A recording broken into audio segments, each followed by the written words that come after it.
ನಾನು ಬಡವಿ, ನನ್ನ ಕೂಗು ಕೇಳೋರು ಯಾರಿಲ್ಲವೇ? ಬಡವರು ಅಂದ್ರೆ ಅವರೇನು ಮನುಷ್ಯರಲ್ಲವೇ ಅಂತ ಅರಸೀಕೆರೆ ನಗರಸಭೆ ಕಚೇರಿಯಲ್ಲಿ ಮಹಿಳೆಯೊಬ್ಬರು ಆಕ್ರೋಶವನ್ನು ವ್ಯಕ್ತಪಡಿಸಿದರು. ಹಾಸನ ಜಿಲ್ಲೆ ಅರಸೀಕೆರೆ ನಗರಸಭೆಯಲ್ಲಿ ಇಂದು ಶಶಿರೇಖಾ ಎನ್ನುವ ಮಹಿಳೆ ಕಚೇರಿಯ ಒಳಭಾಗದಲ್ಲಿ ನಾನೊಬ್ಬ ಬಡವಿ, ನನ್ನ ಕೂಗು ಕೇಳೋರು ಯಾರಿಲ್ಲವೇ? ಬಡವರು ಅಂದ್ರೆ ಮನುಷ್ಯರಲ್ಲವೇ ಅಂತ ನಗರಸಭೆ ಕಚೇರಿ ಮುಂದೆ ಆಕ್ರೋಶವನ್ನು ವ್ಯಕ್ತಪಡಿಸಿದರು.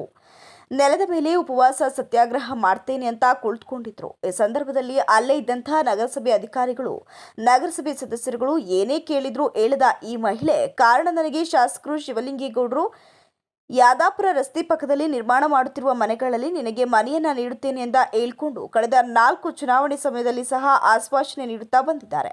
ಇಲ್ಲಿಯವರೆಗೂ ಮನೆ ನೀಡಿಲ್ಲ. ನನಗೆ ದುಡಿದು ಹಾಕುವಂತ ಗಂಡನೂ ಇಲ್ಲ. ನಾನು ಕೂಲಿ ನಾಲಿ ಮಾಡಿಕೊಂಡು ಬದುಕು ಸಾಗಿಸ್ತೇನೆ. ಮನೆ ಇಲ್ಲದ ಕಾರಣ ಬಾಡಿಗೆ ಮನೆಯಲ್ಲಿದ್ದೇನೆ. ಮನೆ ಬಾಡಿಗೆ ಕಟ್ಟಕ್ಕೆ ಆಗದೆ ಮನೆಯ ಮಾಲೀಕರು ನನ್ನ ಮನೆಯಲ್ಲಿ ಇದ್ದಂತಹ ವಸ್ತುಗಳನ್ನೆಲ್ಲ ಹಲವು ಬಾರಿ ಹೊರಗಾಕಿದ್ದಾರೆ. ಮನೆಯನ್ನ ನೀಡುತ್ತಾರೆ ಎಂಬ ಆಸೆಗೆ ಕಿವಿಯಲ್ಲಿದ್ದಂತಹ ವಾಲಿಯನ್ನ ಮಾರಿ ಬ್ಯಾಂಕಿನವರಿಗೆ 10,000 ರೂಪಾಯಿಗಳನ್ನ ಕಟ್ಟಿ ಹಲವು ವರ್ಷಗಳು ಕಳೆದಿದೆ. ಆದರೂ ಸಹ ಇಲ್ಲಿಯವರೆಗೂ ಮನೆ ನೀಡಲಿಲ್ಲ. ನಾನು ಏನು ಮಾಡುವುದು ಅಂತ ಪ್ರಶ್ನೆ ಮಾಡಿದ್ರು.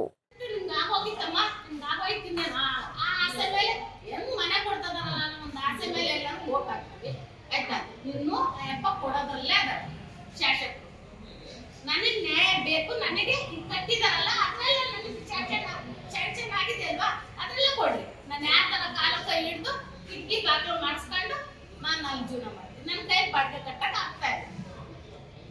ನನಗೂ ಅನಾರೋಗ್ಯ ಇದೆ. ನನಗೆ ಬರೀ ಮಾತ್ರ ತಗೊಳ್ಳೋಕೆ ದುಡ್ಡಿಲ್ಲ ನನ್ನ ಹತ್ರ. ಆ ಪರಿಸ್ಥಿತಿನಲ್ಲಿ ನನಗೆ ನ್ಯಾಯ ಬೇಕು. ನನಗೆ ಶಾಸಕರು ಬಂದು ನನಗೆ ನ್ಯಾಯ ಕೊಡಿಸೋವರೆಗೂ ನಾನು ಇಲ್ಲೇ ಉಪವಾಸ ಸತ್ಯಾಗ್ರಹ ಮಾಡ್ತೀನಿ. ಈಗ ಕಮಿಷನರ್ ಬರ್ತಾರೆ, ಅವ್ರಿಗೂ